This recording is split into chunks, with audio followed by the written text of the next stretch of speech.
Itin sayang katmet iti Santa Maria Police Station kang runan maten dati search operation ket naiserbi dati search warrant number 14 series of 2025 at ito'y ket paraglabsing iti Republic Act 9165 wenno Comprehensive Dangerous Drugs Act of 2002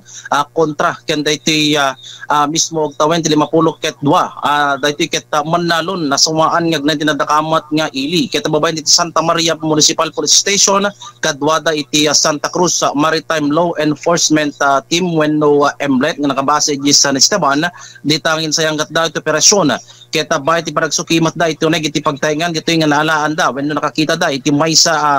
maatap agramo iti shabu nga da iti balor na nga 6,800 pesos nga naikarga wenno naikabil iti upat nga piraso ti heat shield transparent plastic sachet nga nagtitipon maten iti kilo na dagiti non-drug evidence na alapay ti may isang Marlboro cigarette box, may isang white toothbrush cover cup, may isang white cut piece, may isang piraso itinagateng nga papel,